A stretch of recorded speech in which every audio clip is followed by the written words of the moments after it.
Hello, welcome. We would like to explain why we developed this topic. It came because there were a lot of requests for what do you do when you've done all your training, all your preparation, and you go into the home and you're like, I have no idea. So that's how this came about, thinking that despite all the work that you've done, there are still those times when you get thrown off by the interactions that you encounter. And we came up with, the reason it's called Reflecting in Action, and I just realized I should say this is Carol talking, sorry. Michele, can you just say something so they hear your voice? This is Michele. Okay, thank you. So the reason we called it Reflecting in Action is it comes from this term from Donald Schrun, who is the person who wrote the beginning thing about the reflective practitioner. It's the name of his first book. He is not in the mental health field. He was in the education field, and he used this term reflecting in action, reflecting on action, so that you can learn to reflect in action.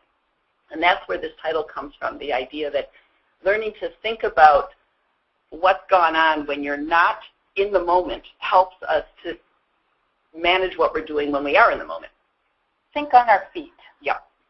And that really the best way to prepare for all this stuff is to develop this reflective regulatory skill set, so that whatever the thing comes up, rather than having a protocol, a strategy, a something to do, you have this internalized skill set that prepares you to deal with the unexpected. Right. So some of the interactions that we were thinking of that come, and we both do a lot of, facilitate a number of reflective consultation groups with home visitors. So we get to hear some of the stories, and needless to say, we are humbled by the work you do.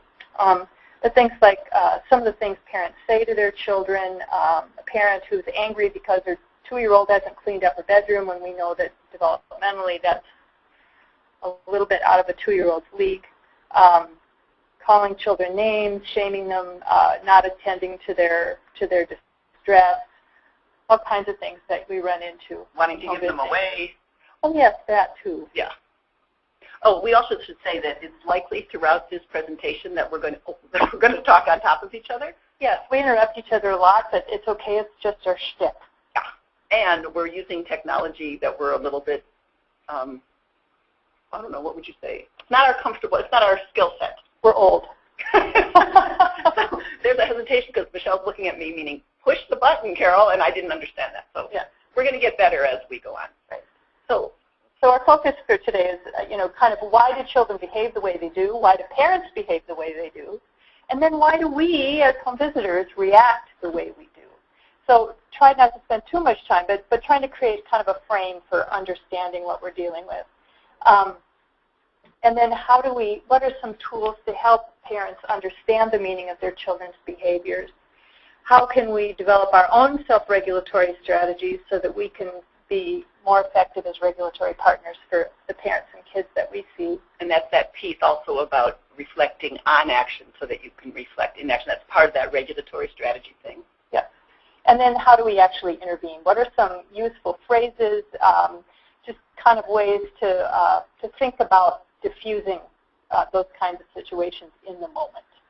Okay, so we wanted to give you a little heads up because sometimes when we train, we just slip into a role play and people think we've gone psychotic. But so you will see this little sign when we're having what sounds like a psychotic break. But in fact, we're just doing what we do. Yep. So, I can't stand it anymore. This baby's driving me nuts. Oh my goodness! All he does is cry.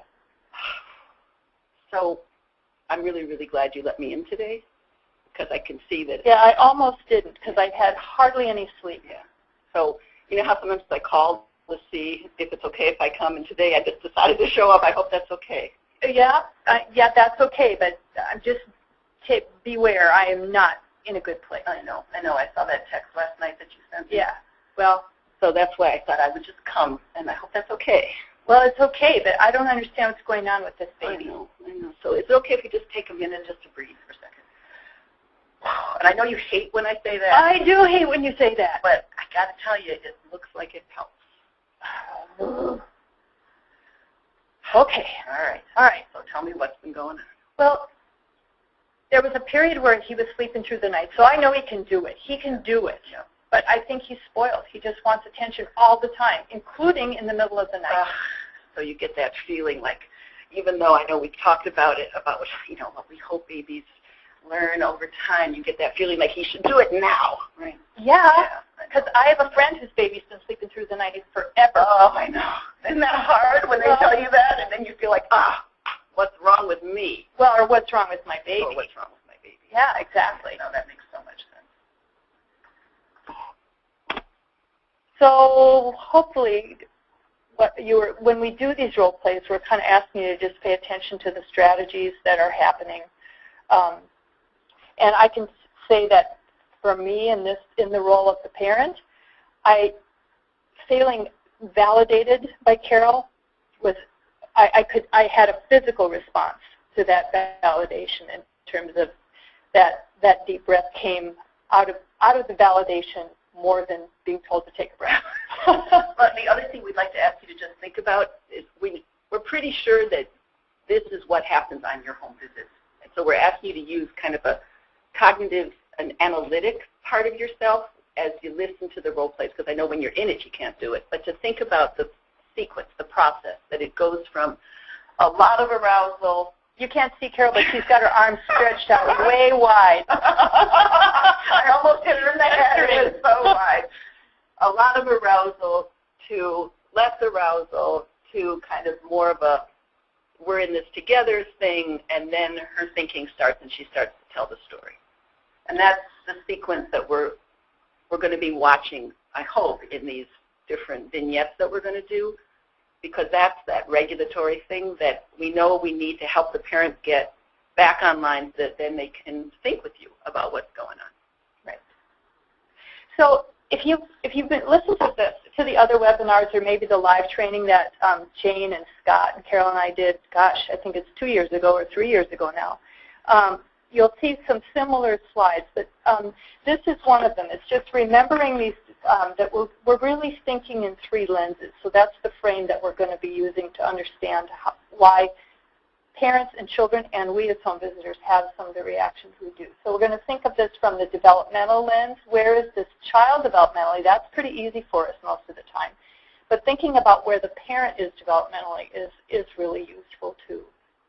Thinking, of course, through that attachment lens, what is the meaning of the interactions that we're seeing between a parent and child? What is that telling us about how things usually go and where these expectations come from? And then the stress trauma lens. How much is the families, the parents, and the children's experience with trauma and very, very high levels of stress affecting what we're seeing in terms of their interaction? And also just thinking about when you show up, which part is activated more. And it might be that it's something in the relationship that a parent is hoping you're going to provide for them, or that they get kind of nervous when you show up. So, some maybe through the attachment lens, or the fear that something's going to happen when you're there. Maybe it's more through the trauma lens. It might change at different times, even with the same person. Right. So it's not just about the relationship we're observing between the parent and the child. It's about the relationship between us as home visitors and the parent as well. So we'll start with some of the developmental stuff. We're not going to talk about the children's development, but how does a parent respond to the particular stages of a child's development? So the next few slides, think under the best of circumstances. We're not thinking about trauma at this point. We're just thinking about what is it like to be the parent of an infant. Well, first of all, it's exhausting. It's certainly life-changing. And this notion that actually becoming a parent for the first time and second and third time, but particularly the first time, is that it really is a psychologically reorganizing experience. That we think about the way we were raised, what kind of mother did I have, what kind of mother will I be, and that for a lot of the families that we work with, that can bring up some really painful and uncomfortable feelings. If you're familiar with Ghosts in the Nursery, that lovely article by Selma Freiberg, it's some of that stuff that we're talking about. parents think about what will their child be like. We all have, I think, an idealized version. What's that expression? There's only one most beautiful baby in the world, and every mother has him. And that can be, those expectations can be disappointed for a variety of reasons. And we see that a lot, right? If it's the wrong gender, if the child has any kind of any kind of disability or isn't born knowing how to sleep through the night, like the example you just gave. If there's the fit between the temperaments isn't optimal. And then what is the meaning of the child to the parent? I think that's always such an important question. Is this the proof that I'm going to be the most amazing parent in the world? Is this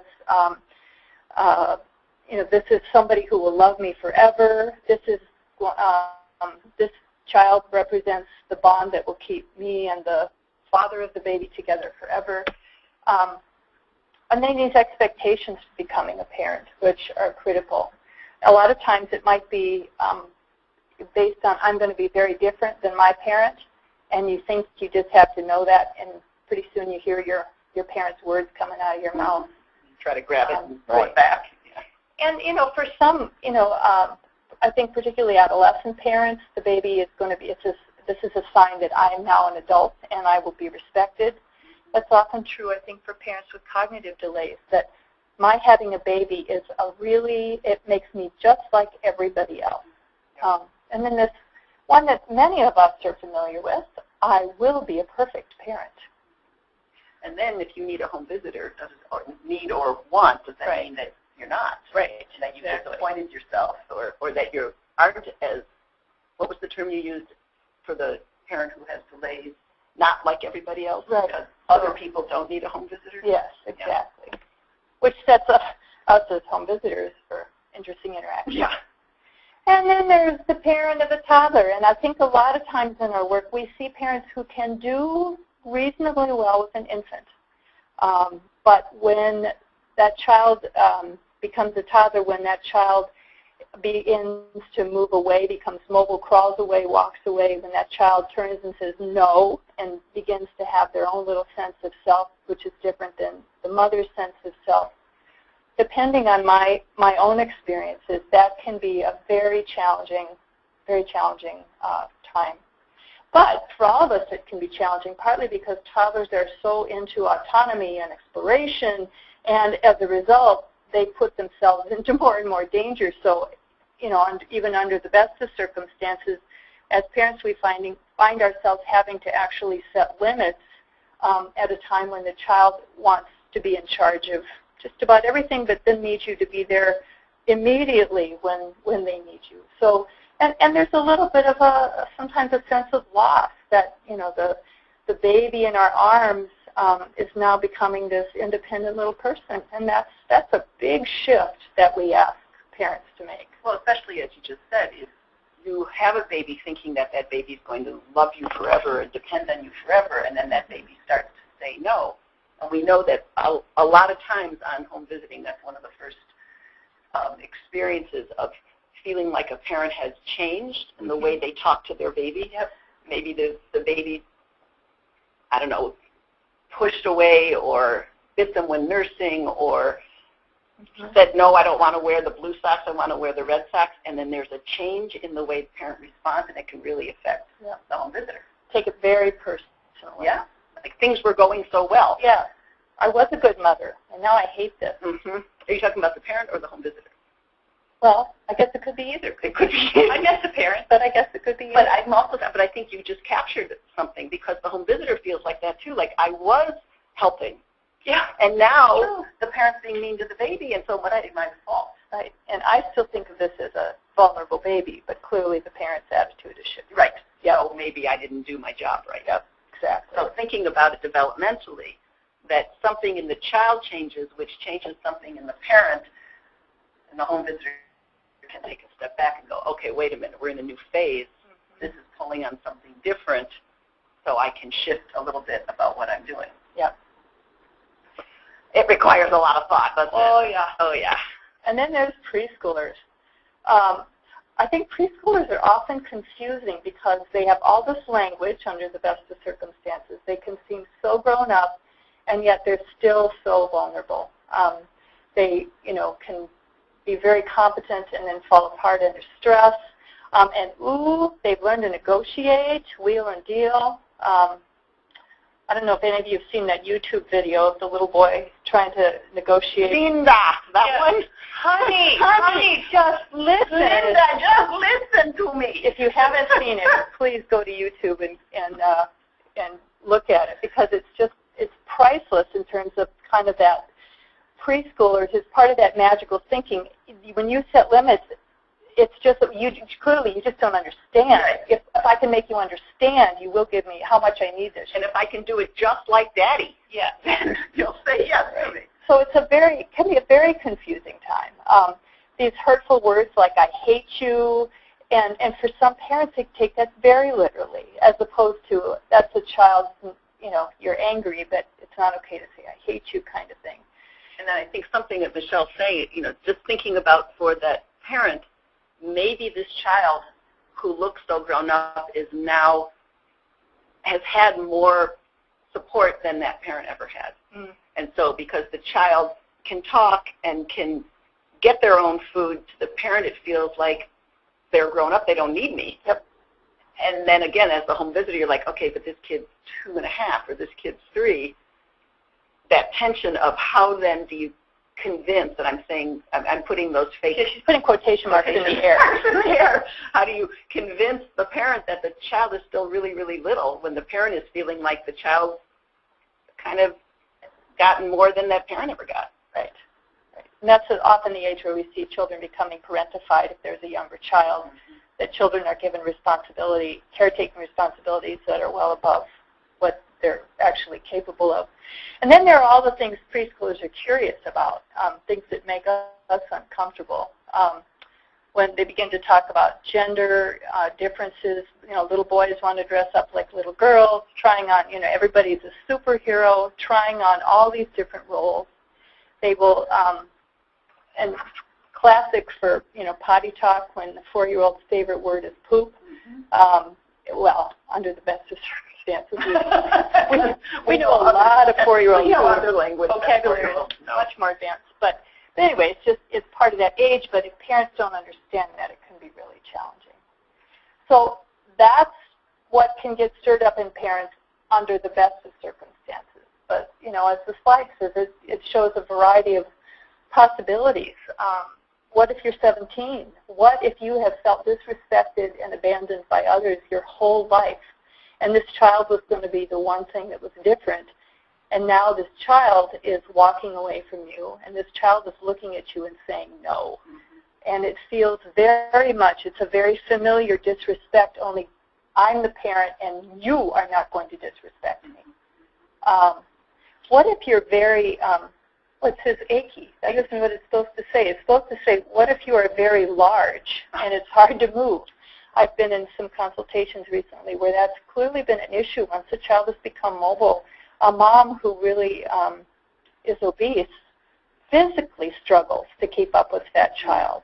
And so, she's challenged by that, and that influences the parent-child reaction in terms of her frustration with the child and with parenting.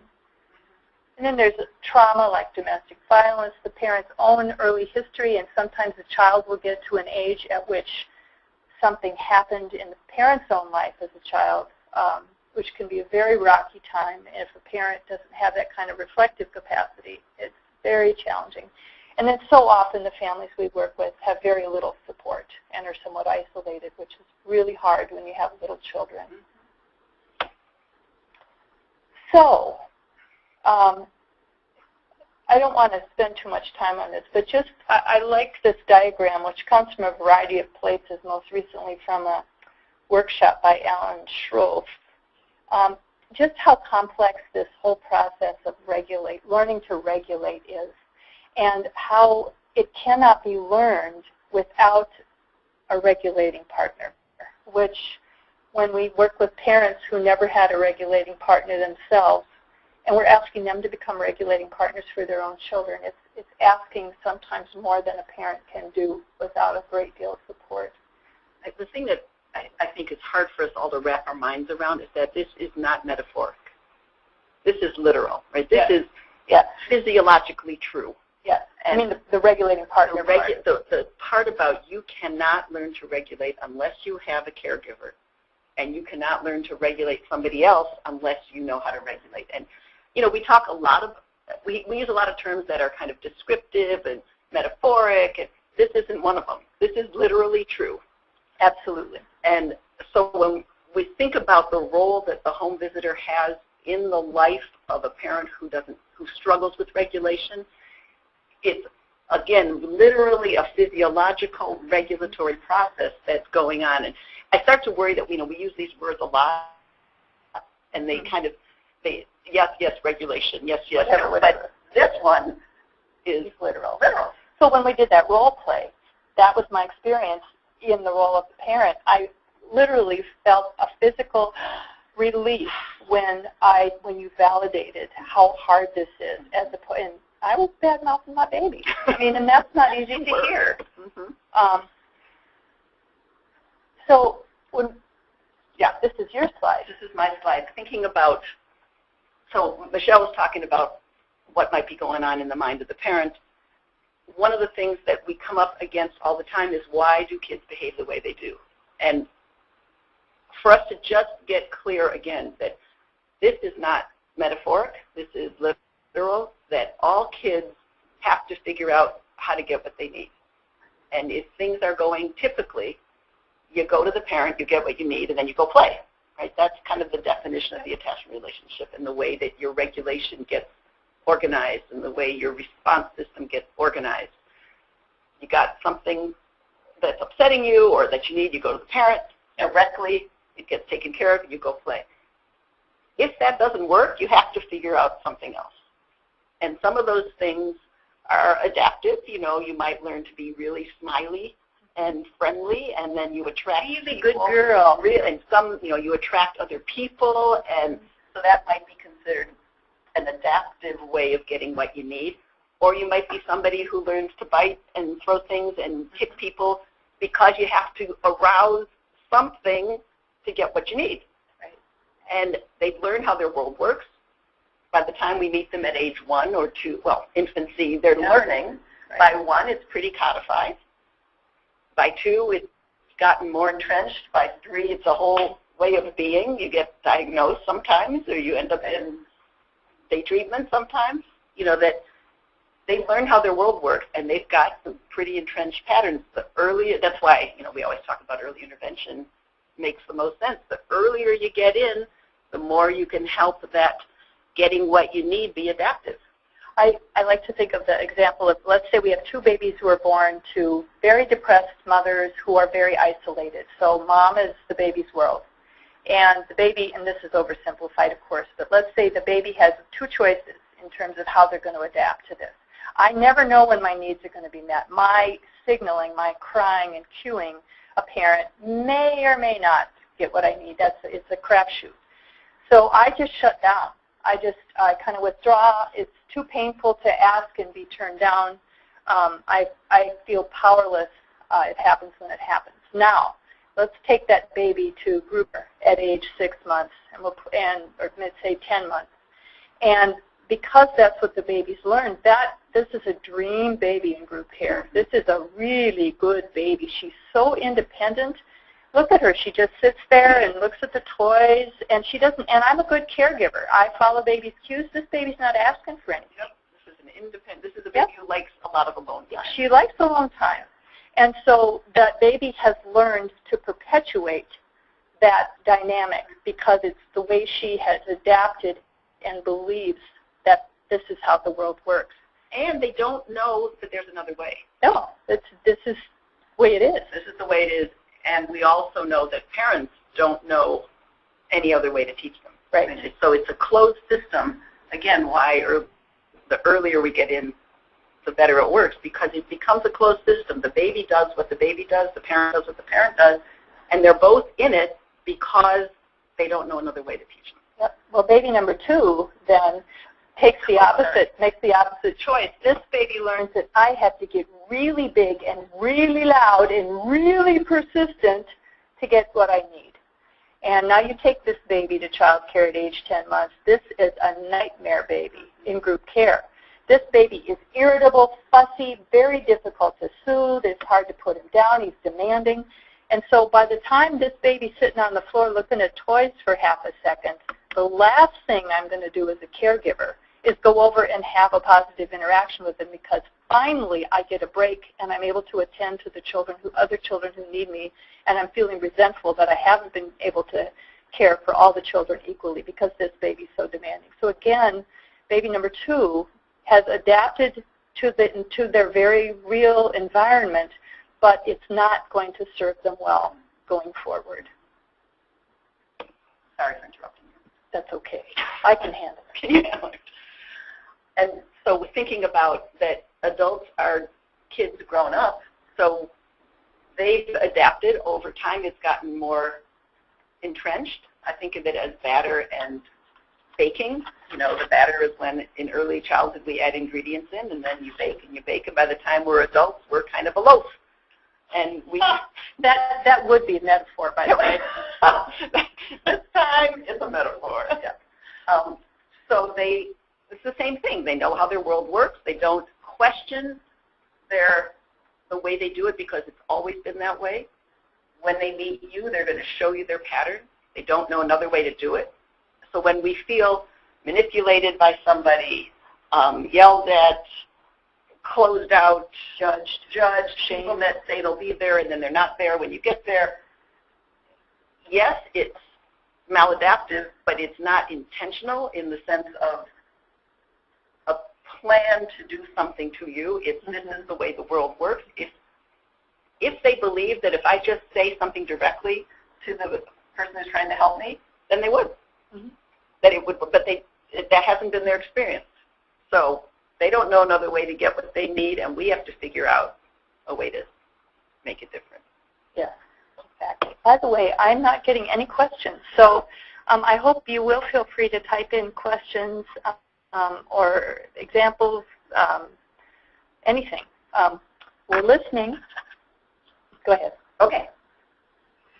So other aspects, we always want to make sure that we all appreciate that there's not anything that we do that's not affected by cultural differences. So that's just embedded into why parents behave the way they do, why home visitors behave the way we do, why babies behave. I just want to make sure that we're just clear that that's always in the soup. Michele had talked about parents who were once at-risk kids. Their own history is clearly affecting how they behave. Their lack of understanding about development and what's appropriate, their lack of understanding about children, and this whole attachment system. If you didn't have it, you don't know what it is. I've had parents say to me, I thought that parenting was just about feeding and dressing your child. I didn't know there was this whole other dimension, which is kind of, for people who aren't in our field, that would be a really startling statement, like trying to figure out, really, that someone doesn't know that there's more to parenting than just feeding and clothing their kids. But unless you've had it, you just don't know. Cheryl, somebody is asking, what with baby number 1, the baby who's calm and easy, how would you approach the parent with a need to change your behaviors? So the baby demands, you're the home visitor, you see that the baby demands very little. Mm-hmm. You're concerned, but the parent thinks this is the way it should be. Mm-hmm. How would you approach that? Well, I think, so this isn't a person in group here. This is the home visitor. This is the home visitor and sees the mom and baby together, but baby is very passive. This is the coolest thing. That's why I just love home visiting, because of this idea that in the home you're having a relationship with two people. Mm-hmm. You're having a relationship with the adult, because you know that phrase, babies don't drive themselves, right? We have to make that relationship matter to the adult, and we're having a relationship with the baby. And we all know we don't try to be a better parent than the parent. That's not the point. But the point is to connect to the brain of the baby to see if we can get it to light up. And if we can get the brain to light up, the parent is going to also see that the baby's brain lights up. It's going to be a little bit of a different experience. I should back up. We always talk about, using the relationship as an intervention. So we've got two pieces. We've got the stuff that we teach that's kind of a top-down way of intervening, and then we've got the way that we are, which is more like an inside way of intervening. So our relationship with the parent. And with the baby. And with the baby. So like we might say to the parent, it's helpful to read to the baby and to talk to the baby, and we might teach some baby games. So that's a top-down thing. Mm-hmm. But at the same time, we're doing the inside part, which is, I am so glad to see you. It's been such a lot. Oh, here's the baby. Look at how she smiled when you talked to her. And we do all this kind of, and hi, baby, and the baby lightens up, and you say, oh, look, she's smiling. And let's show mommy. We do all of this kind of affective stuff to get the flow going. Mm-hmm. And when the mom can experience the flow with you and sees the baby has the flow, and our job is to figure out how the mom and baby can experience the flow. Mm-hmm. So I don't think it's as much as telling the parent that the baby is shut down as being animated with the mom and the baby so that the mom can learn that, in fact, the baby can animate. She just hasn't done it yet, Mm-hmm.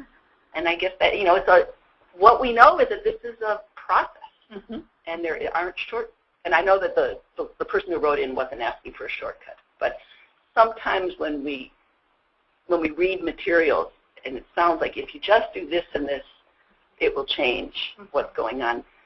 And I think, those of us who have been in the field, the dinosaurs of us know that this takes a long time. It does. And sometimes I think it feels like we should be doing something. Yeah. But we are. We are. And presence, if we're intentional about it, is the doing. And making those internal things, those things conscious, like they each have names, what we're doing when we're being, and I'm doing air quotes again, when we're being relational. Yeah. That these things have names, and it's very deliberate, and it should feel very natural, but it's very deliberate and purposeful. Yep. Yeah. I hope that answers your question, Janine. Jan. Please write in again if it does. And what about the mom not giving the home visitor a lot of positive feedback because of depression? So, wait, the mom not giving the home visitor? Yeah, so the home visitor's experience is this mom is quite flat. Oh, yeah. So the home visitor is, and if that's where you start, you don't know how much of that is depression, how much of that's the mom, how much of that is how you affect the mom by your Oh my God, nothing harder, right? No. If someone's flat, what we know is you're going to project all your insecurities onto that person. Yep. Right? So if somebody opens the door like, oh, it's you, what are we going to think? I wish you could see her face. Oh, it's you. Right. So you're going to think, oh, it must be something about me that she's not liking, or something I said last time, or thing at all. And sometimes I remember saying that to a parent. So is this helping? And one time she said to me, I probably said that 3 or 4, 5 different times. And she finally not in the same session. Not in the same session. Over the sure. weeks. Yeah. And she said, why do you keep asking me that? And I took it to supervision. Yeah. Because what I kept asking is I couldn't get any responsive reaction back to let me know that she even knew who I was, frankly. I didn't know she knew my name. She'd watch TV every time I was there, and that I couldn't tell at all. Yeah. But when she finally said, why do you ask me? And I explained, we were able to actually get somewhere because she didn't know that her lack of emotional face had an effect on anybody, which now, we would think, what's the effect on the baby? Yeah, if a parent has no affect that's visible in their face. Mm-hmm. Yeah, really good question. But there was another piece. Can you say the question again? What about that mom not giving the home visitor a lot of positive feedback because of the depression? What do we know about visiting depressed people, Michele? You come out of there feeling like you need to go home and take a nap, or at least get some ice cream or chocolate. Horrible. Nothing as contagious as depression. So So if you know yourself not to be a terribly depressed, shut down person before you go into the home visit, and you come out hopeless, depressed, negative, you can remind yourself that it caught the contagion. Yep. Because what you're going to feel is nothing that I do makes a difference. Right. And you'll feel it before you know Yep. it. And you'll feel it. You'll think, why am I in this field? And, oh, look, job opening at Starbucks. Why not? Oh, let's go with Barnes & Noble. Let's go with Barnes & Noble. No, that requires too much thinking. Not the Starbucks done. So do you want to do another question, or should we go? You know, we have a really important question Great. that just came up. This questioner is a public health nurse, and her home visits are usually postpartum. She's from a very rural area, so access to mental health care is limited. She worries about addressing parenting issues that might open up a trauma, and then not having the resources to help the mom, and not wanting to leave the visit with the mom saying, now what, knowing that I won't be back for a month. And that is life on the ground. For a month. Wow. Yeah. I mean, I think that's tough stuff for a home visitor. It's really tough stuff. It's also a policy issue. Yeah. You know, that sometimes we think about the ways things were set up no longer match the needs of families, and this sounds like one of them. But let's talk a little bit about when a person is revealing a trauma to somebody whose mandate is not in deep mental health. Right. So we use this phrase about going horizontal versus vertical, or breadth versus depth. So, you know, if a parent says something like, you know, I think we used this example during the trauma training, the one about a parent who's finding that changing the child's diaper is activating, it's triggering their own sexual abuse. Yep. And so they might say to you, I can't do this. And you know, and the baby's diaper is soaked, and they're holding their hands away, and they say, I can't do it. It makes me feel crazy. It makes me feel like I might hurt the baby. It makes me feel like I have to shut down. And the reality is the baby needs a new diaper. And it's just the parent becomes very triggered. Very triggered, and the home visitor becomes very triggered, especially if your scope of practice is public health and not trauma treatment. So what we think about is receiving what the parent needs to tell you, but instead of going into it, so tell me about what happened, how old were you, how long did it last, how has it affected you? That's not the direction you might want to go. You might want to go in the horizontal direction, which would be something like, oh my goodness, so it has been really hard to change that baby's diaper. So then you worry that maybe the baby's getting a rash. So let's figure out a way to do it so that you can take care of the baby the way you want to and not get that feeling that makes you feel so terrible. And that's going to be hard, right? And so I can help you do that. Let's work on that together, and let's think about who's in the community that we can make a relationship with so that you can do the trauma work that you need to do. You know, and your point, do we know the name of the person who wrote it? Liz, your point about not wanting to leave, knowing that you're not going to be back for a month, part of what we can do is help wrap that up a little bit. I'm so glad you told me this. I'm so glad we've had time to work on this a bit. You know, is there someone you could talk to if it comes up again? Next time I'm here, let's revisit this. You know, we don't leave it open as much as we can to help wrap it back up with the awareness that it's not gone. You didn't get rid of it. It's not going to affect the mom. It's just that, so glad you told me. Yep. We figured out a strategy for this particular thing, or we didn't. We're working on a strategy for this particular thing, and it's really important that you've told me this and that you and I both know now how hard this part of taking care of your baby is. And I think the parents' experience is you are holding the trauma. You didn't ask for the gory details, but by doing that, you're almost normalizing, oh my gosh, that makes so much sense. And you're helping the parent connect the dots between what's happening and why it's happening, and oh my goodness, you know, and we can figure this out together so the parent's no longer alone, and hopefully less awash in shame because, You're holding the fact without a big reaction, and you're partnered with her, but you're not going to dig the china, because that's not within your scope of practice, and it probably wouldn't be in the mom's best interest, as you point out, Liz. You know, to be in a rural setting a month later. Yeah, I mean that's not helping anybody. And the other piece that I'm quite sure that no one out there listening would do, but I just feel kind of obligated to say it, is we wouldn't say, stop, don't tell me that. Right. Because unacknowledged things are affecting parenting just as much as, and maybe even more than acknowledged things. So if someone feels like they need to tell you and you just become the container, that is a huge service for somebody. Yep. And then to stay on the surface. Okay, so let's figure out now, because I know it's really affecting how you are taking care of the baby. Let's figure out a way that works for you, or works better. Absolutely.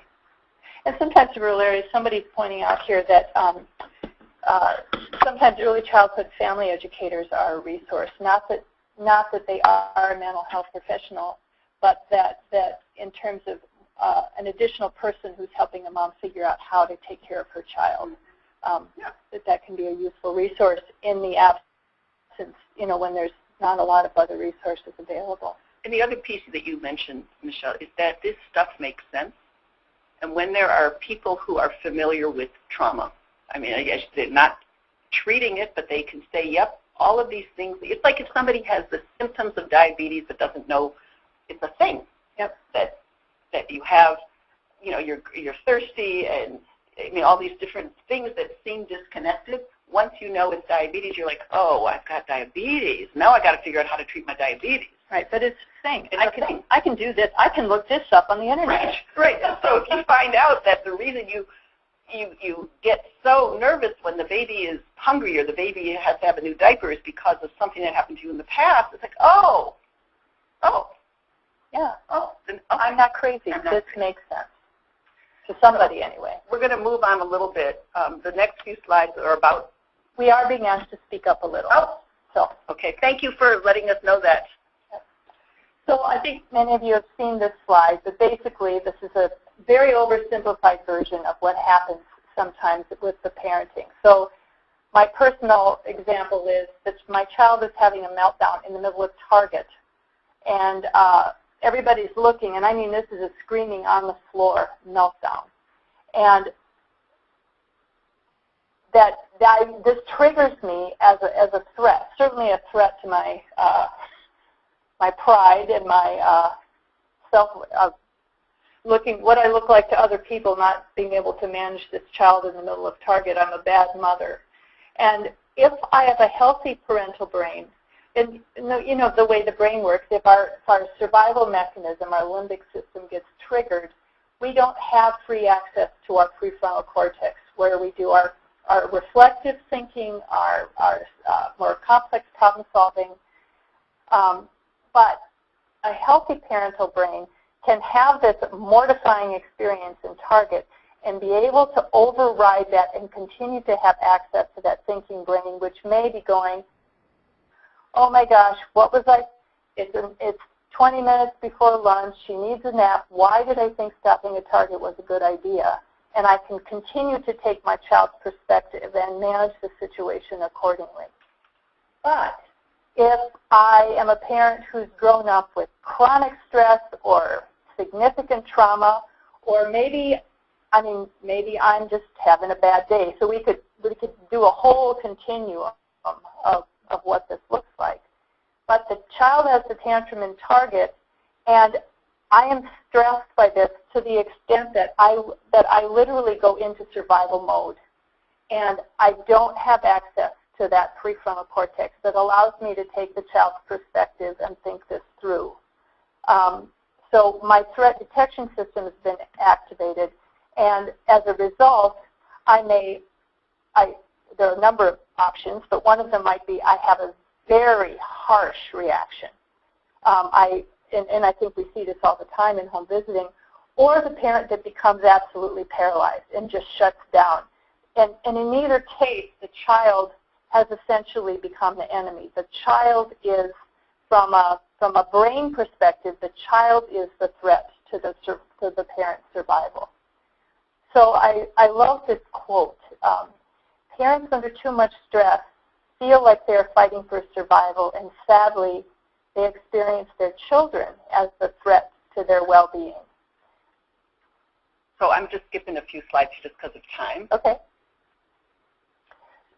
This is your slide. Well, just thinking about, so all of what Michele was just talking about is what we're using. We kind of summarize in this term that trauma obliterates reflective functioning. So that upsurge of arousal that shuts off the thinking part of the brain is what we're calling the obliterating of the reflective functioning, and the capacity to connect my feelings with what happened and my behavior, and I can't take the perspective of the other.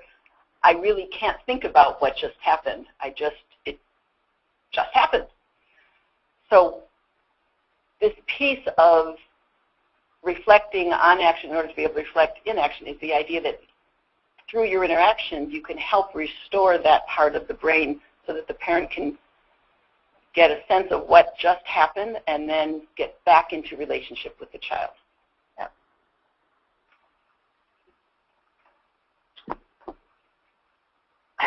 Stop hitting me. Stop hitting me. Look at him. This is what he does. He's always, he just hits me. So just like this? Yes. Yeah.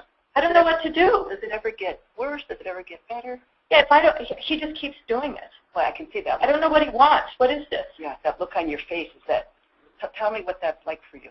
Well, he's just like his dad. I know how this is going to go. Oh, that's what it feels like. Yes. It feels like it's like his dad. It's just like his dad. So even though you know he's just little, it feels like he's really big. Oh, yeah, and he may be little, but I know where this is going. Oh, you know where it's going. Yeah. So sometimes even when you can see him, you kind of forget that he's just a baby. Well, he's a baby, but he hits pretty hard. Yeah. What's that like?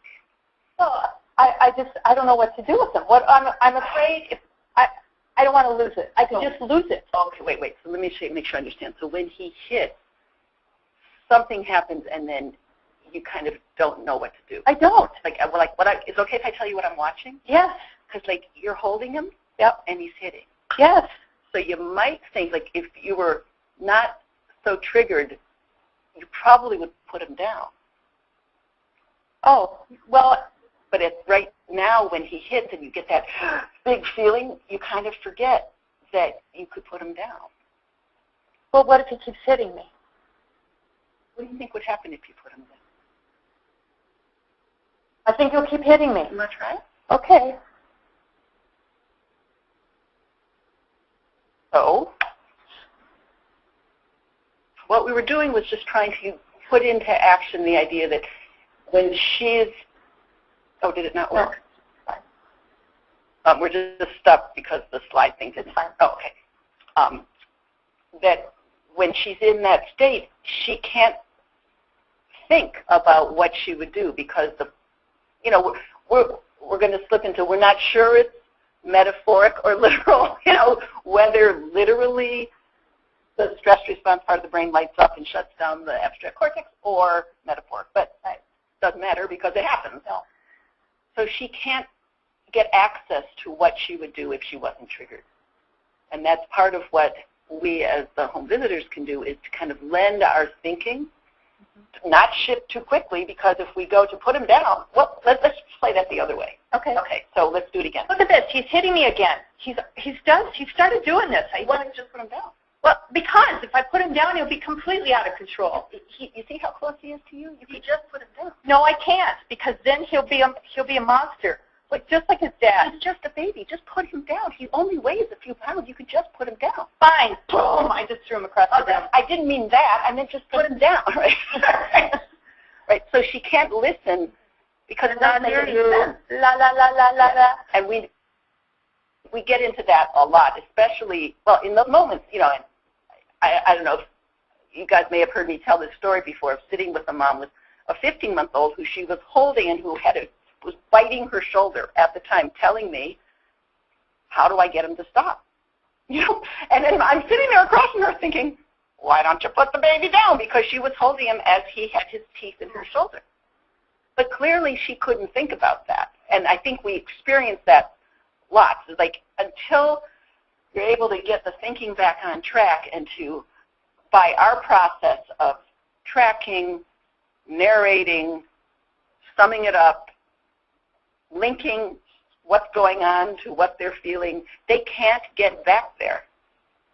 So it might feel like it's a very simple intervention, but it's a really useful and significant one, and a process that will get repeated over and over. What I'm hoping as you guys are listening to this and you're thinking, yeah, I've done that kind of thing, you've noticed that it gets shorter over time. In the beginning, before a person knows how to use your mind to do that, it takes a lot. It takes a lot of repetitions. You come in each time, it's really big, and you get smaller, and then you come in the next time, you're doing it again. But over time, as they get used to using your mind, it becomes more that they internalize, what would Michele say?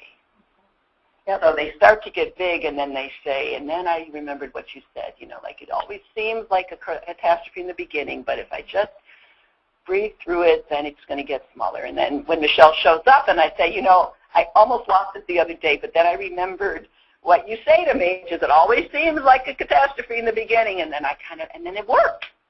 All right. Yeah. So it's almost like we want to become that home visitor in your pocket. Yeah. So we skipped over this piece, but we just want to make sure we say this because it's so important. That part of the pressure that we have is this explicit mandate to make change. Yep. And quickly, like the system even might say, child protection might say, well, but, you're there. I don't need to open because you're in the home. Or the way that they do their intervention is to call you up and say, we got a report on this family, so we know you're in the home. And you feel like, well, wait a minute, I'm just one person, and my mandate is not to cure mental illness, but there you are. Or we have to show up a certain number of times. Mm-hmm. You've got to get, and someone isn't answering the door, somebody is peeking at the curtain and not responding to your phone call, even though they responded an hour ago, And then we've got the implicit mandate. Oh, yeah. I need to save the world. I need to protect every child. I can't let what happened to me or what happened to somebody else I know happen to any more children. I am responsible for making sure that doesn't happen again. Yep. And as Michele likes to say, they're biologically based urges. Absolutely. These are not wired dismissed. And we see a lot of injustice. Yep. And people went into this field for a reason, and then it's confirmed over and over again. Yep.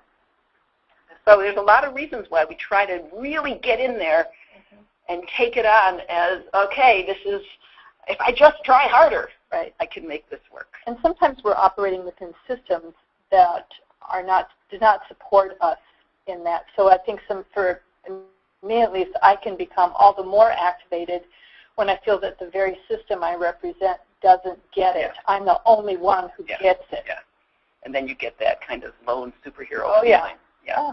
And we all know that feeling, right? We've all had it. Yep. Some of us show it on the outside more than others, but I think we all got it. And then the other thing, maybe to think about, and it goes back to the first person's question about when someone doesn't give you any feedback. Yes. The less confident we feel, the harder it is to stay non-judgmental because of our own stuff. We project the judgment onto the parent, or we get really judgmental because we feel, it's okay to use the word crappy on the air? Yeah, well, you just did, so go for it. Listen to too much radio, maybe. But, then the other phrase that Michele and I were using is the more at sea we feel, where you kind of just feel lost and like you're out there on your own, the harder it is to stay alive because you kind of feel like I'm not sure what I'm doing here, and it's just me out here on this ocean with my little raft. And incompetence is my least favorite emotion. Yeah. Is that an emotion? Incompetence? It feels like whatever you want. Yeah. Yeah. So it makes a ton of sense why there's so much activation around home visiting. Mm-hmm. Absolutely.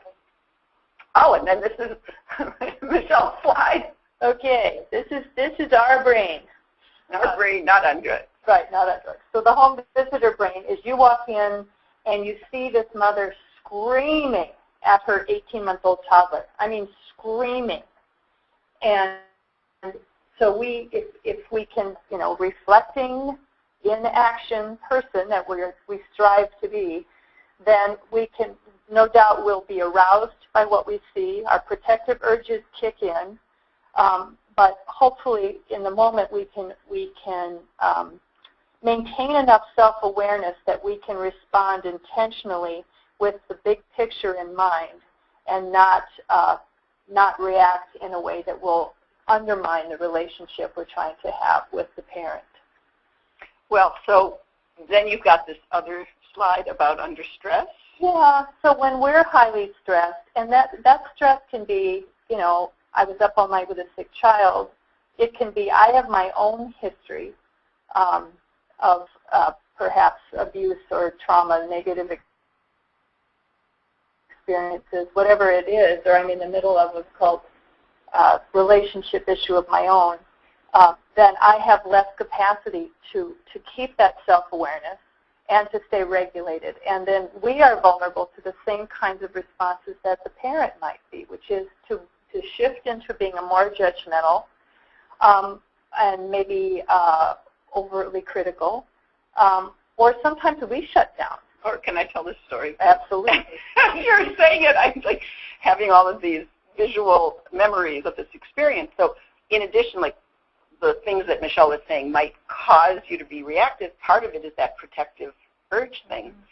So in a home visiting program I was part of, we would have a family event, and the family event was near with a pool. It was at a park with a pool. And I was at the top of the hill, and I saw down by the pool a parent was, the baby, it wasn't baby, toddler was shivering, and the parent was pouring cold water on top of the toddler, and I was at the top of the hill, and I came tearing down, like running down this hill. And I had the time and also that physical exertion to get my brain chemistry a little bit in order. But by the time I reached the bottom, I was tired enough to say in a more calm way than I anticipated, something about how the baby already looks cold, so here's a towel here.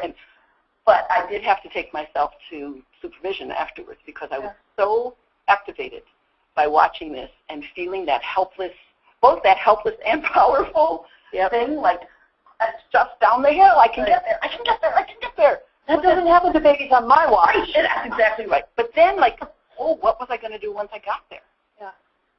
Because I wasn't, right. And so that, I mean, all of that physiological arousal, it just like, whoo. Can I ask, did you have young children at the time? I had children. They weren't as young as this. I think, for me at least, that was an additional challenge. For sure. When your own children, I mean, the protective urges are there for a reason, and they tend to generalize. So I think we are much more vulnerable to being activated in those situations when we are ourselves caring for young children, whether it's our own or, nieces, nephews, grandchildren, whatever. But actually that feeling, that thing you just named, like, that's not going to happen on my watch. Yep.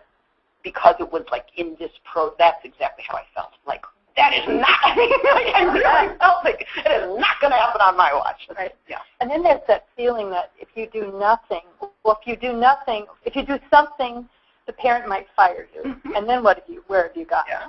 If you do nothing, the child's perception is that whatever is happening is okay because you're just standing right there. So it's a terrible dilemma. That in between where you do something that stands up for the right of the child and recognizes that the parent is doing the only thing they know how. Well, I knew that this parent had been tormented. There was no question. But she was showing me. I knew from lots of interactions, and so I knew that, but boy, it was hard to stay alive. Yeah. I didn't feel like an ally at the moment. Yeah. Yeah, even as you were like just talking about the home visitor brain, I was feeling that experience. Yep. So one of the other things that Michele and I had talked about when thinking about this is how often there is a divide between how the home visitor understands what's going on and how the parent understands what's going on. And as long as we stay divided, we can't get on the same page. And I know that sounds obvious, but there's so many reasons. It can be that and I guess we would say, fundamentally it's the experience that the home visitor has had and the parent has had that has created a big divide. But there's also educational differences. There's spiritual differences, cultural, philosophical. The things that get said are maybe the language-based reasons, like the child is spoiled or the child is just doing it for attention. I think we believe it's something about the parent's experience that would make them say that in the first place. But it comes out as a philosophy. Don't pick the baby up, it'll spoil him. The home visitors are going to have very different explanations. From their own background, this is not the way it's supposed to be, which if we really let that flourish, it's, you're doing it wrong. But, you feel that so intensely. It's not the way it's supposed to be. That child's not getting enough attention. Or sometimes that child's getting too much attention, depending on what our personal experiences are or cultural experiences are. We sometimes see that with parents who come from other cultures. It came up in another discussion where parents feed the children until they're quite old, wherein somebody who is born in a culture where babies are supposed to be feeding themselves and supposed to help children become independent, feeding themselves by, a year, 18 months, to see a parent spoon-feeding a 5-year-old might feel so wrong, just wrong. And not, it may be in that parent-child relationship, or it may be that in that culture this is what everybody does, and the kids know how to feed themselves, but it's just parents, this is how they do it. Yep. So we know there's all kinds of reasons, but we got to figure out how to get on the same side, that belief that I think is actually inculcated by some of the materials that we have that say if you just teach the parent, they'll do it differently. Right. So sometimes we get frustrated because we think if they would just believe me, this would go better. But it runs headlong into the parent's belief that if the home visitor would just do something, right, it would get better. And if so you think you're such an expert, fix my kid. Yeah. Yeah. So then, I'm not the problem. It's the kid. It's the kid. Tell me what to do. Or it's you. Well, that's true. You said that by coming here, things would be better. But it isn't any better. It's only better when you're here. Oh. But that doesn't help me. And you don't know what it's really like. Right. And we hear that a lot. Yep. And hopefully, as we're saying that, I'm hoping that you guys know why that happens. Right? It's not that the parent's misrepresenting. It's that when you're there, you act as a regulatory partner to both the parent and the child child then knows how to sit down, read a story, not hit. When you leave, that parent's regulatory partner is gone and the child's regulatory partner is gone, and then the behaviors come back. So parents sometimes really think we don't believe them because in our presence, the child acts the way the parent hopes they would. And then we leave, and then it starts again. So it's really frustrating because they say, what's the point? It only works when you're here. Yep. Don't you love that picture? I'm not proud of that. I love all your pictures. So, the way that we're thinking about this for today's presentation is our goal is for the parent to learn to reflect on action with us about things that have happened, things that are happening, so that they'll be able to reflect in action later, which is the same process that the home visitor is doing with their colleagues, with your consultants. It's that same thing that by doing it when you're not activated, you're able to think about what's gone on in a way you can't do when you're activated. And the idea is that that builds up a skill set so that when you're activated, you've already got some things that you say, some automatic responses that are reflect the reflection you've done in the past, and they reflect the regulation you've done in the past. And we're asking the parents over time to do the same thing. It's kind of like a metaphorical cheat sheet. And I like to think I have it. I have some phrases shortcuts, you mean, that I may never use, but they're in my mental back pocket, and they give me confidence, if nothing else. But it's that I've been here before. Yep.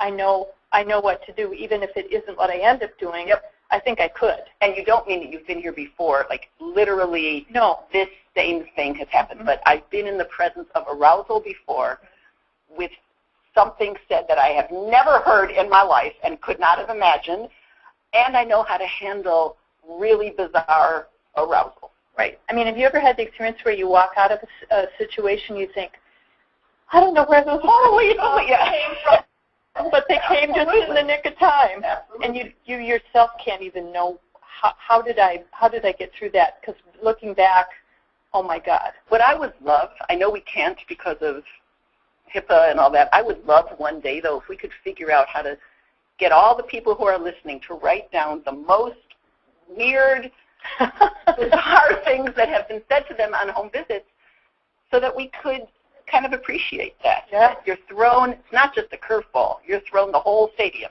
Yep. And it's on fire. Yep. And you can't prepare with phrases for that. Right. But you can prepare with, I have regulated before, I have contained before, I've made it smaller before, and I can do it again. Yep. You mean things like you come in and you're talking to the mom and her boy in the bedroom with no clothes on? I mean, just like that. Like that? Okay, got it. I've heard that one several times. Actually. I mean, like you show up at the front door and the person who opens the door is wearing nothing but a diaper, meaning the adult. The adult? Yep. Okay. You topped me. I'd rather see naked than an adult wearing a diaper. But then what would you do? Run. That's what you feel like doing. That's what I would feel like doing. Or do you want to? Yeah, we could try it. Okay. So who's wearing the diaper, you or me? Sorry, you guys. We're enjoying ourselves. Whoa. Hello. I've never seen you in that kind of an outfit. Hi. Well, you said you were coming at 10. Well, I'm just surprised. I've not, I'd be a little more comfortable if you wouldn't mind putting some more clothes on. Oh. I don't mean you're in your own home. I'm just telling you, I'd be more comfortable. Would you mind doing that? Yeah. All right. So you want to come in? You want to wait out there? I'll wait out here until you get some clothes on. Okay. And thanks for accommodating me. I really appreciate it. Right. Many versions. Yes. And I'm sure everybody out there has many versions of things that they've encountered. Yep. I mean, we could add the beer can with the person with the diaper. Yep. We could add, I don't know. We don't want to get too specific. So, let's move to the next thing. Oh, we already did that part. So the first thing, when you encounter these situations, we encounter an adult in a diaper holding a beer can. The first thing we do is regulate ourselves.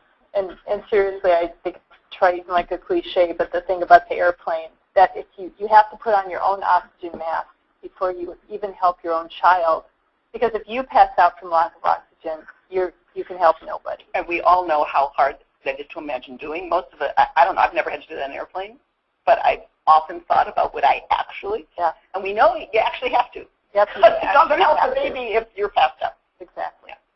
So in that example of you show up and I'm wearing a diaper and nothing else, and I say, yeah, but you said you're coming at 10, so it's 10. Mm-hmm.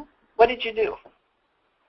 Well, I had an authentic response, which was intentionally, hopefully, not too judgmental. I was surprised. And I think in my experience, the client would have been disappointed had I not been surprised, and I wouldn't want to disappoint.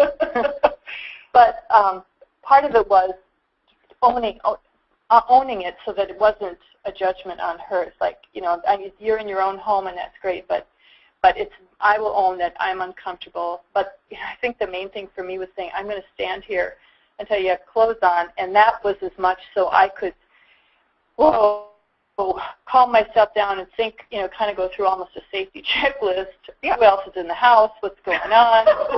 In the house wearing diapers. But I needed to regroup. Well, and what I witnessed, so you guys couldn't see it, maybe you could hear it, was before she said anything, she didn't say anything. She kind of took a moment. She didn't go like, she just took a moment, which was very visible to me, that she was just going like, huh. Yeah, because that's how I felt. Yeah. Well, So, this is different. We talk about, this is different. We talk about finding ways, your own ways to tread water a little bit, to give yourself time to, whatever metaphor works for you, put on your oxygen mask, take a deep breath, regroup. You guys, some of you know that I use this phrase. I'm glad you brought this up when somebody asks me a question I don't know the answer to. Whatever, I didn't hear. I don't know that I'd call it stalling. I would You're call it regrouping. Yeah, it's like a way to kind of just settle. So you said, I wasn't expecting you to be wearing that, or whatever it was you said, which is your way of saying, I'm not prepared to make a decision right now. Yeah, that's what I felt like. Yeah, and you said what you needed to say. You made it clear. You didn't backtrack. You didn't say, well, I could come in for a few minutes. Well, you said, I'm going to wait out here. Mm-hmm. So it was very on the spur of the moment, but clear what you were going to do. Yeah. Yeah. Should we go to this one, or should we skip that one? No, I think just briefly, one of the things is the mental checklist, and I think it depends often on what our position is, who our agency might identify as our client. But it oftentimes, and more often, I think, has to do with our own personal experiences. But when you see a really difficult interaction between a parent and child, are you identifying primarily with the child, feeling you need to protect the child, or getting tricked up? I remember one of my first jobs out of school was I took a maternity leave for somebody who worked in an elementary school, and I was walking down the hall and I heard a teacher just screaming at a kid, and I literally flattened myself against the wall until I realized, wait a minute, I'm not the kid. I'm one of the grown-ups here. But I think that can happen in a flash, so that maybe we're feeling shamed or guilty, intercepting the child. And sometimes that shame and guilt comes because I desperately need to protect this child and I have to stay in my role. Yeah, or I don't know what to do. Oh, that happens a lot to me anyway. To me too.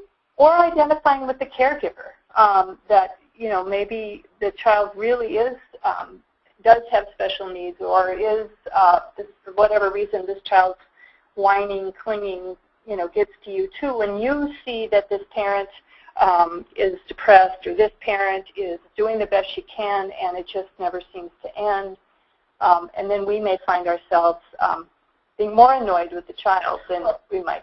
What if you're like an early childhood special ed home visitor, or early Head Start, and your mandate is to work with one child, and an older one is good example, really whiny, needy, tries to get your attention the whole time, and your mandate is to serve this one kid, but this other one is obviously really needy. Right, really needy of mom and messing with my session. And taking my stuff. Yeah. Right, and so to be able to step back from that, and maybe you have two kids at home.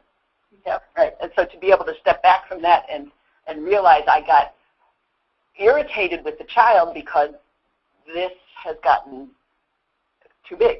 Right, and I don't know what to do. I don't know what to do. Yep. And then the judgmental thing. I mean, I think, we talk about judgment like it's a really bad thing. I want to be really clear here that we're doing judgment all the time in the sense of our clinical judgment. We're always assessing a situation. So sometimes we're afraid to call it as we see it, even in our own minds, because we're worried about being judgmental. So I want to be, we're really talking about two different things here. We're talking about critical judgment that is more coming out of our own emotions. Feeling like, God, I can't wait to get this family off my case.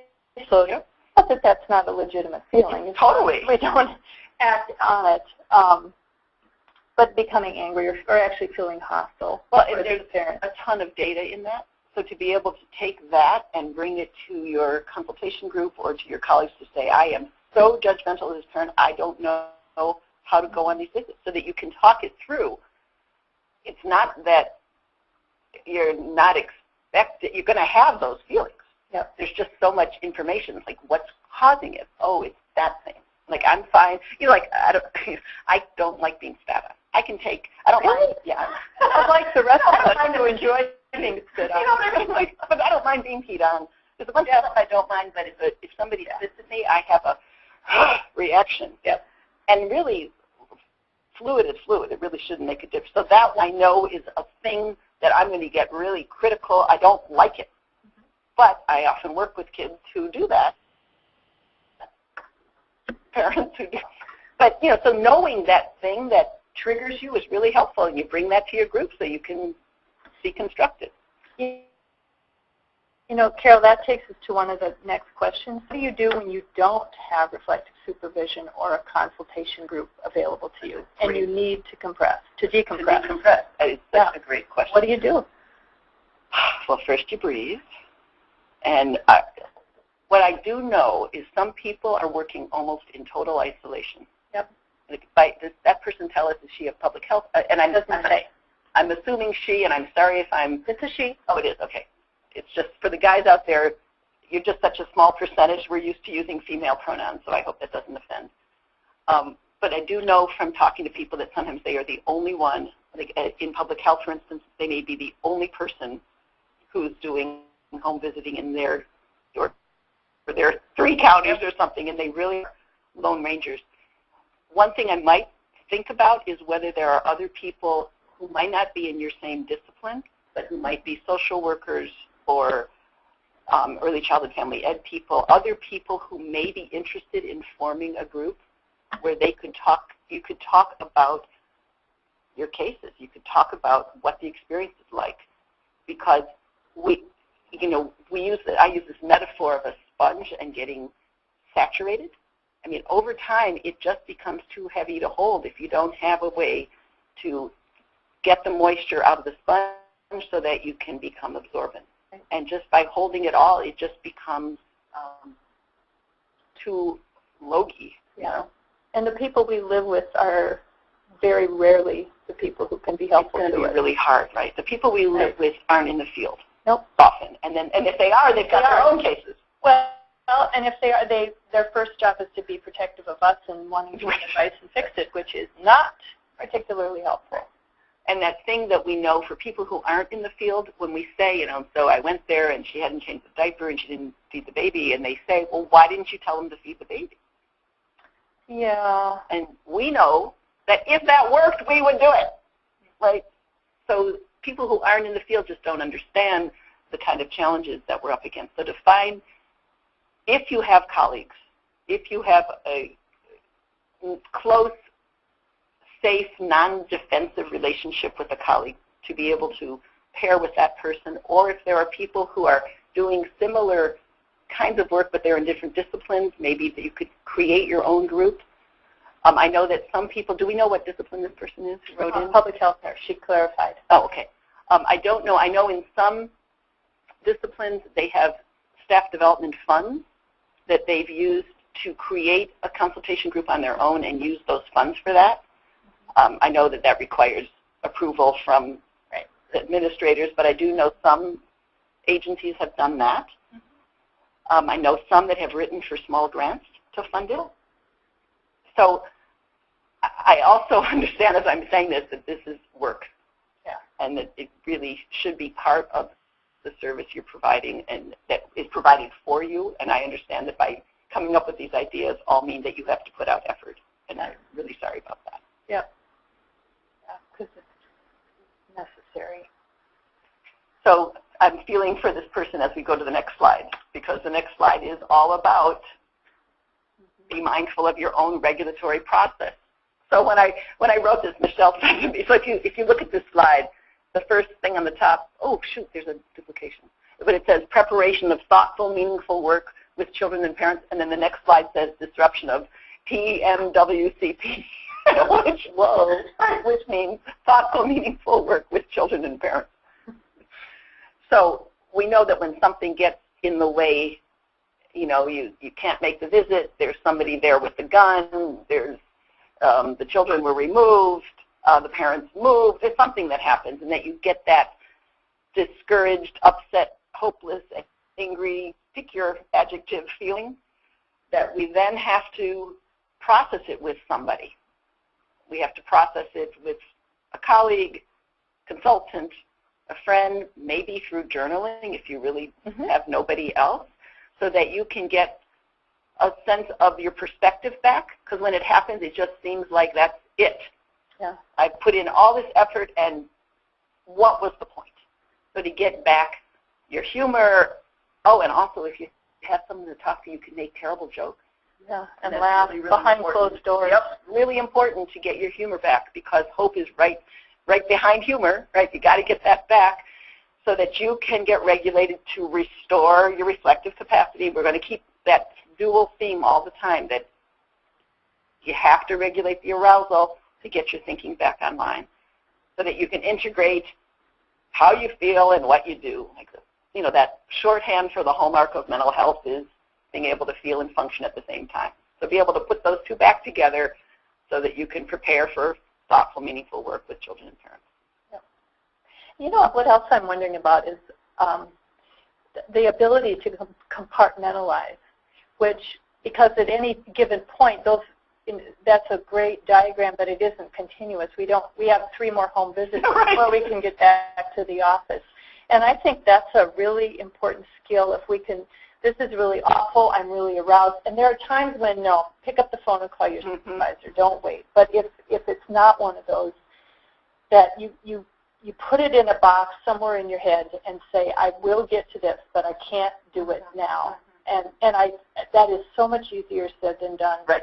And you guys have all done that, right? When you've gone from one visit to another and you're like, I can't think about this. I can't take on anymore. Yeah, can't think about it. Yep. And we know that the problem is when that becomes long-term. Yeah. Then it's hard to think about what you're actually doing, because there's so much that's stored up that you can't think about it, and you just can't think about the family.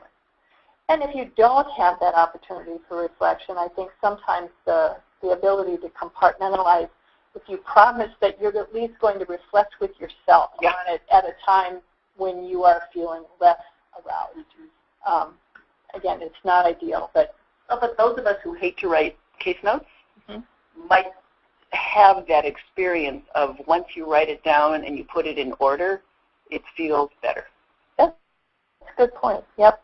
And you can empty it out onto the paper. Yep. And I'm including myself as one of those people that don't like to write case notes, but I do know that my brain feels more orderly once I put it. And if I'm using a format, if it's either I don't know what people are using, if you're using a SOAP note, or where you have to say how the client was, and then what it looks like to you, and then what your assessment or your intervention was, and then what you're going to do. You put her, and then your brain feels, okay, a little bit more freed up.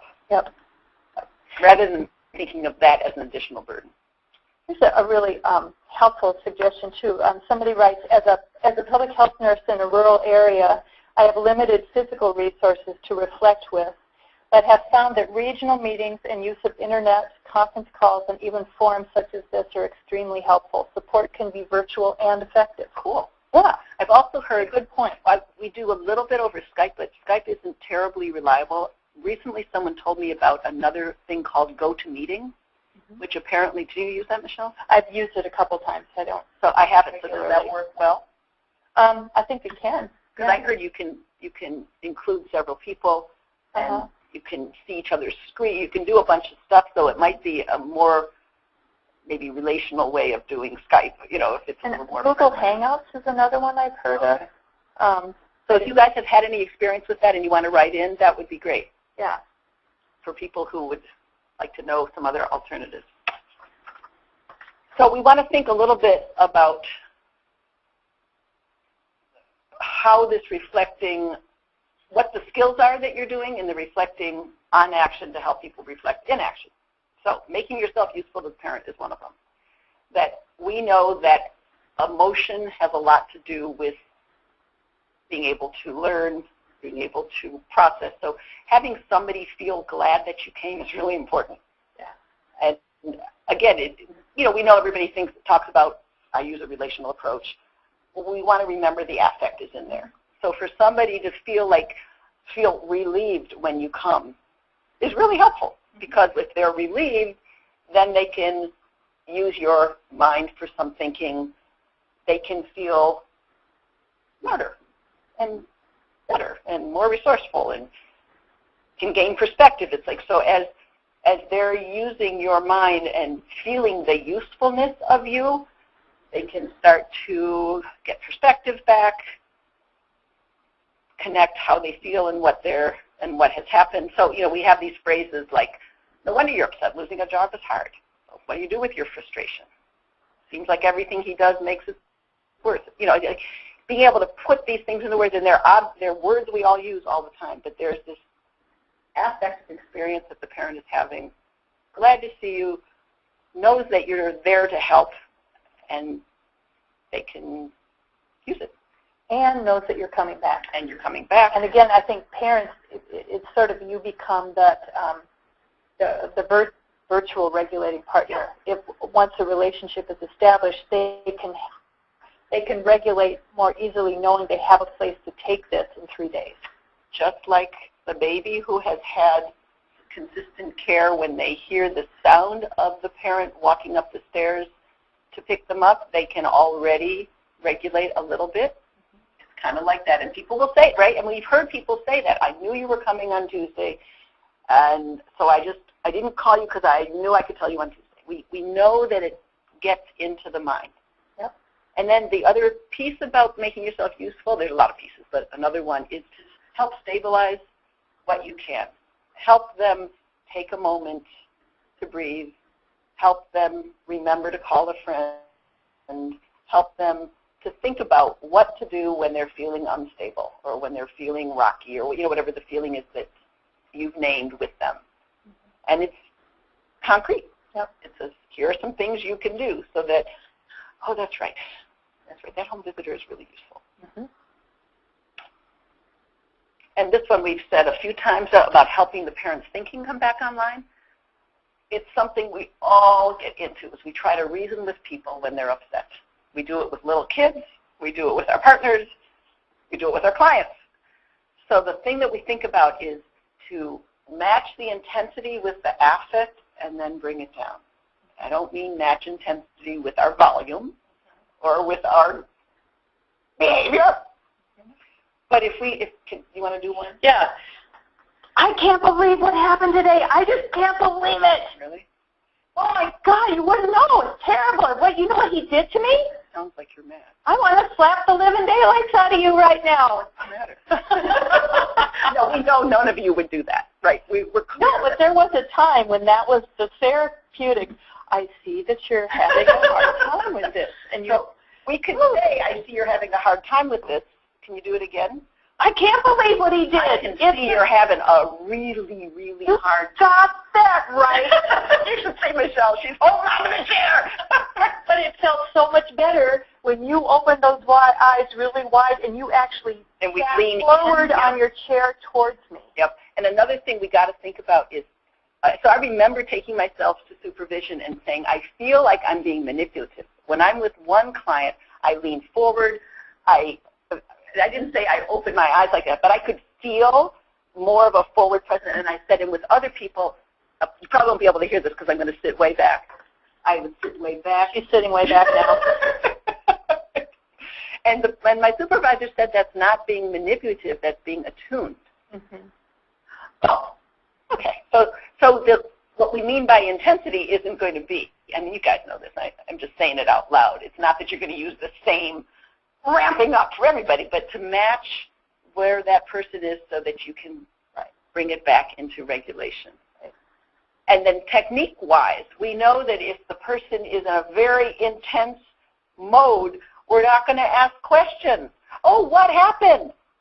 What's the person going to say? Just like if we don't ask a 2 or 3-year-old, why did you throw that thing across the room? We say, oh, you were so upset that you threw the chair across the room. We don't throw chairs, but we can go tell your friend that you don't like it when he says you can't come to the birthday party or whatever it is. Yep. So do you want to do that one? Do you want to get really, or do you want me to get upset? And you can go for it. Okay. I guess because that's really hard for me to do.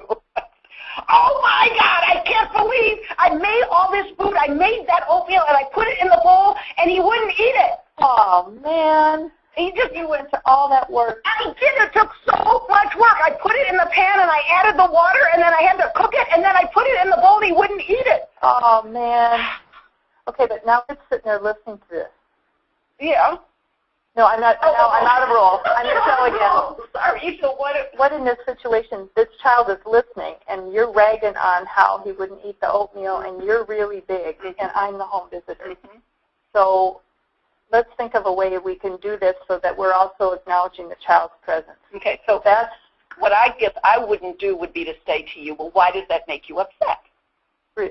I would say, I can see that made you really upset. And then the child sitting here, and I might say, and so you see that Mommy's really upset when you don't eat the oatmeal, even though I know you don't, or Mommy knows, she's told me you don't really like oatmeal. Now, I might not say that right then because I might be too agitated. That would be coming out of my own agitation. Like, we have talked about this over and over again. Right. So I might say something. If I know, Mom, if this has been a long conversation, I'm not going to ask her, why did you make oatmeal when you know he doesn't like it?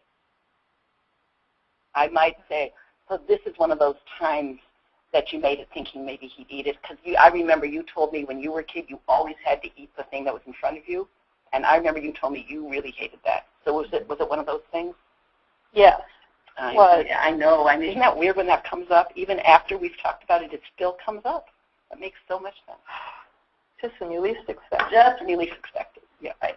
But we have somehow acknowledged the child's presence, not as a way to say, "Oh, poor baby, Mama's really upset." Right. But you're just describing what the child is seeing, but in a way that isn't judging, but it acknowledges the child's presence and experience. And we all, I don't know, I shouldn't say we all, I use that term like Michele just said. When we don't know what to say, describe what you see. Yeah. I see a mom who's really upset, and I see a little boy who doesn't know what just happened. Now, I don't know that I'd use those exact words, but that's what if I'm out of words, I can see you're really upset. Got that right. Yep, got that right. And if I say it with the right pitch, I might feel like the most perceptive home visitor. Right? Yeah. Well, because my experience as a mother who might be fairly volatile a lot of the time is that when I do this, people push back, people walk away, people criticize me, and you're not going to do that. Mm-hmm. But I might going to help you think. But yes, you are. But I might try to push your buttons to evoke that response from you because it's what I'm used to, and that in and of itself can be comforting. And also, I hope over time you'll trust that I'm not going to let you abuse your child. Right. I'm not going to push you, but if you start getting, because you've hired me to come here and help you, and I mean hire in the metaphoric sense, right? Yes. And so if I sit back and let you do that, I'm not doing what you want me to do. So I might say, this might be one of those hard times, but remember how you asked me to make sure that what happened to you doesn't happen to him. So, what just happened here? So I stay allied with you, but I don't abdicate. Yep. Which I need. It's like a toddler. I need limits. And if you can't provide them for me, then I'm really scared. And I'm not of use to you. Right. So that's the part where, I've talked with lots of home visitors about this, where we really get, worry's not the right word. What's the right word, you guys? Like, puzzled? Like, how do you walk right in that line? Because if you don't say something, you feel like you're colluding or you're giving up, you're not doing your job. If you do say something, you worry that you'll alienate the parents. So staying right there, acknowledging, you've got that phrase, acknowledging the parent's feelings while naming the child's needs. Like, yep, I get that you're mad, and we can both see he's scared.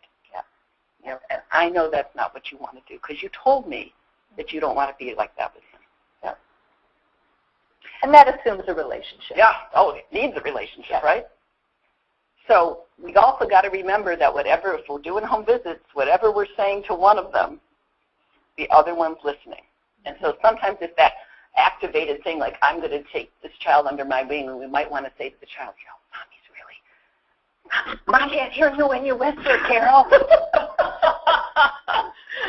Thanks, Michele. Mommy's really mean right now. It's not going to be hard to imagine that the child at some stage of development will say to mommy, Carol thinks you're really mean.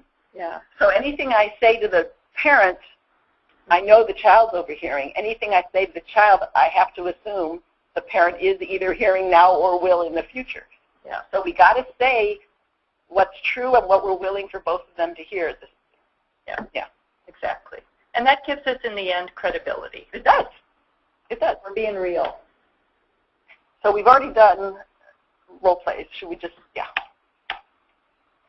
So this is all about putting this thing back together, reflecting on action so you can be more effective in action. So one of them is, as you leave the home, to try to capture the dynamic that you just experienced. Okay, so what just happened in there? So I was playing with the child. The mom came and took over the game and started to compete with the 2-year-old for, what's the thing in Candyland? What do you try to get to? I don't remember. Okay, but I'm sure you guys, the what? I've repressed it.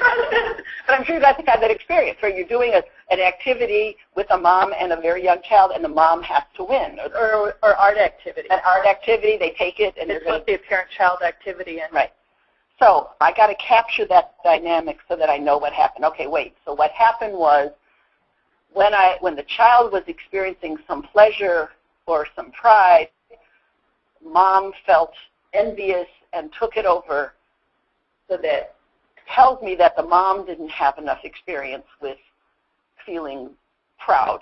Okay, so I'm going to remember that dynamic, and I'm going to talk about it with myself if I have to, on paper if I have to, with my colleague if I can, with my group if I can, with my consultant if I can, to think about what creating that dynamic, what my role is going to be, and then I'm going to switch to the next slide. So practice, know the elements so that I'm not surprised next time.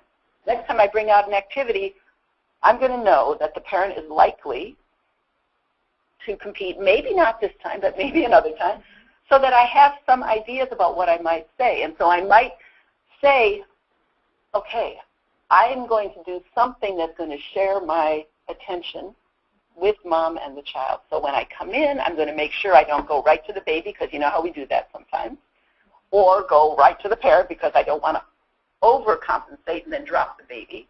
So I might think about how can I, right from the beginning of the visit, say something that will help diffuse the mom's, the mom's urgency about attention. So I come in, I'm so glad to see you both.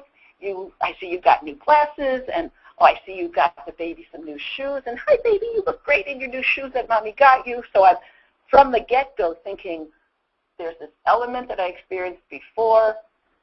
I have some ways of introducing them into the interaction to diffuse that thing so that we can stay a little bit more present and regulated in the present time. But I need to tell you what my sister did to me. Oh, I'd love to hear. So can you wait a second so we can spread out the blanket, and then I'd love to hear all about it. Okay. Is that okay with you? Okay. All right. So here, take the blanket. Okay. Okay, so where do you want it to go? Okay, over here. Over here. Great. All right. Is there anything that we need to set up before you tell me that story? No, but I need to tell you this. Great. It's big. I know, and I'm so glad that you waited so that we could hear that. So how about we set this activity up? Is that okay? Okay. Okay, great. But I need to tell you this. I know, and I cannot wait to hear it, especially those stories about your sisters, because, you've had a lot of them. They're really important. She's a jerk. That seems to be a pretty consistent thing, ever since she was little, right? Yeah. Yeah. Who does she think she is? I know. So do you want to do this game now? Well, no, I want to tell you about my sister. Can we do both? Oh, can we? I don't know. Can you do? Oh, you mean I can talk while we do this? I'm asking if you feel like you could do that, because I see she's waiting. Like, you know how last time we were helping her learn to sit, and so the activity comes out? Uh-huh. So she's there.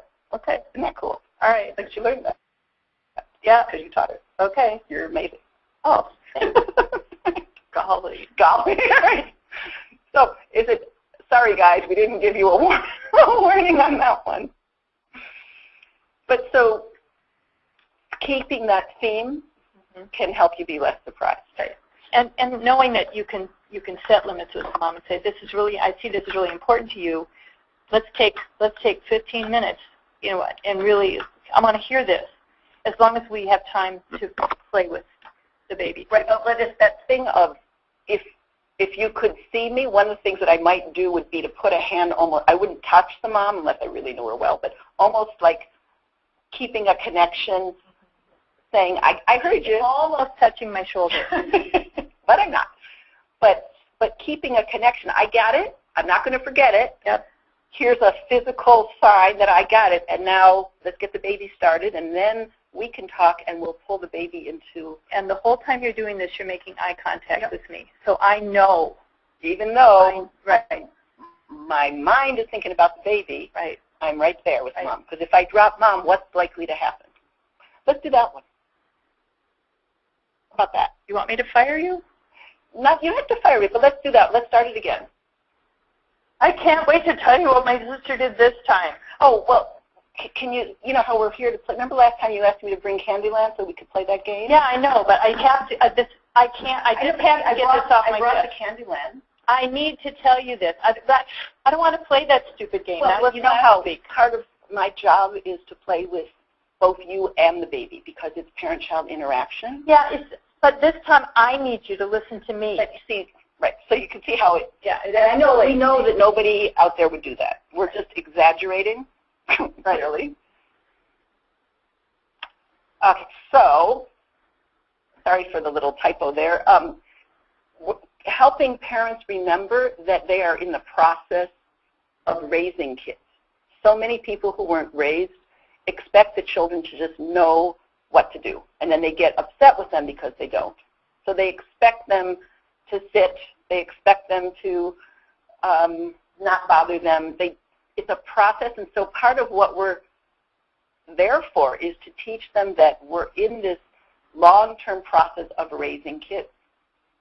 And kids don't know how to do this. They've never been there before. And the parent didn't know. The parent probably experienced a very similar thing of being reprimanded or blamed for doing things that they didn't know were wrong or didn't know how to do differently. So the idea that these children haven't been here before and they're learning what we teach them can be really freeing as a home visitor to just put that out there to the parent, and for the parent to get that if their mind is open enough to that idea that, oh, they haven't been here before. So that if we teach them that we sing, one of the examples that I use, I don't know how you guys will feel about this, but for people who have trouble with toothbrushing, I suggest that we read a book while the child is holding a toothbrush in your mouth, because that's what they're going to learn is toothbrushing is fun. You hear a story, and you're brushing your teeth. They don't know that if you had a terrible time, like if somebody held you down and brushed your teeth and it was miserable, they don't know that. They'll only know the part you teach them. And so for people to learn that their own history actually isn't in the child's experience, it's what they teach them that's going to be in the child's experience, is very freeing for some people. Using the word teach rather than discipline or punish. I mean, we may have consequences, but it's part of teaching. And I think that's part of our children. If we can help parents realize they're raising children, there's not as much punishment. Because as you teach them what to do, they know what to do and they don't get in trouble a lot. Yeah. I mean, and also we have to update that as the child gets older because they aren't going to do what you ask them to do at a certain age. I just want, this is a little out of place, but you taught me this, and I think it's really lovely when you've said sometimes if you want to talk to a parent, not in the moment when they're escalated, but to say, you know, I want to talk to you about something, and I'm really worried that you're going to feel like I'm criticizing you or judging you. So is it okay if we talk about this, but if it starts to feel that way, will you let me know? So right up front, you say, I'm worried about this, and invite them to let you know. I think that's just a lovely strategy that can be useful in these kinds of situations in processing them afterwards. And it's really hard, right? I mean, the way you just said it, you could almost hear the two parts of the brain. You know, we're trying to talk to the rational, logical part, saying, I'm in a way warning you that the other part may get triggered. And then I'm going to ask if you can use the rational part to warn me or to warn us both that there's a possible breach in our relationship when this other part gets triggered. Yeah? I love that. So, this is just another slide saying a similar thing, that if what we're doing is building up a storehouse of reflections, experiences, putting together the elements you've experienced with some ideas of what you might do, we up the chance that our minds can be available even when agitated, and that's what we're kind of asking and preparing the parent to do. Like if we talk about bedtime, we talk about the parts of bedtime that are hard for the parent and hard for the child. And we start thinking about how hard it is to remember these things when you're upset because you're tired and it's the end of the day and you have 2 kids and each one's demanding a certain thing. And as they think it through with you about some of the things they could do or what triggered them in the past, or, they're building up that same kind of resilient barricade in a way. I mean, it's not that you're not going to have arousal. You're just going to know what the arousal's about and maybe have some ways to handle it. Right? Okay. Well, this was Michelle's phrase, that we can't judge the effectiveness by what happens in the moment. Right? That you take your best shot. Yep. We go back and think about what we did. We go back again and try it, but sometimes you just don't know until some kind of internalizing process that happens, and then it comes back, as we were laughing about some of the ways that you hear it, where somebody says something you've been trying to talk about for months, and then someone says, you know what my neighbor told me? And then you're like, oh. Restrain, yes. regulate. How many times did I say that? Or my other favorite one is when somebody has an idea that feels like their own. Mm-hmm. Yep.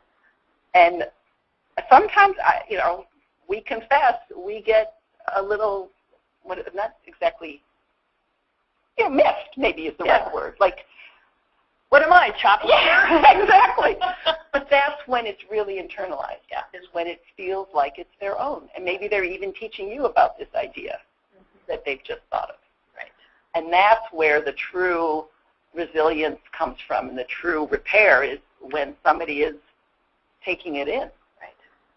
And I think sometimes, we might do an intervention that we think was our best shot in the moment, and it backfires. Mm-hmm. And that feels really awful. But I think sometimes those opportunities for repair can really take the relationship to a whole new level. So, and there may have been nothing wrong with the intervention, but you have anticipated how it was perceived by the parent. So what would you do? What would I do? Yeah. Well, I can tell you what I've had to do. Okay. I've had many opportunities. Yeah, so have I. So should we do one? Sure. Who's who? Well, I was actually thinking about, so when you said about that slide that was different, the one that had the word achy instead of large, I took it out because I've had that happen. The experience of referring to somebody, I thought I was being attuned because somebody was quite large and it was hard for her to move around, and I used that word.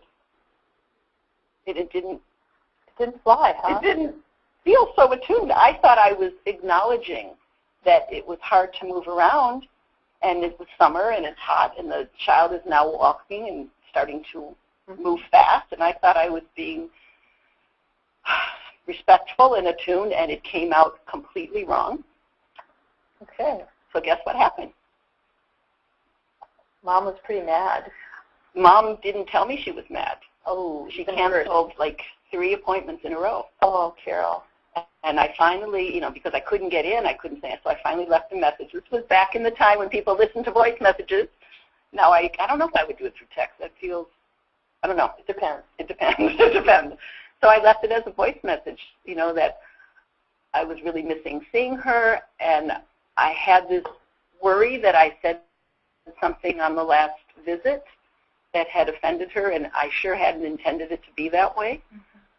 And I did ask for another visit. It took a while. She did allow another visit, and then I brought it up there, and she said, no, You didn't offend me, but she let me back in. Yeah. And she denied that it offended her. I was pretty sure I had. And her denial was, in a way, her saving face, and I didn't need to penetrate that. Right. But just by acknowledging that something happened, and it wasn't intentional, but I recognized that something happened, we were able to get back on track. And how many of our clients have had the experience of being apologized to from somebody in a perceived position of power? Yeah. It feels crummy at the time, but it can be a really powerful opportunity. And, you and I have talked about this a lot. We've had lots of opportunities to apologize, and the more we do it, the easier.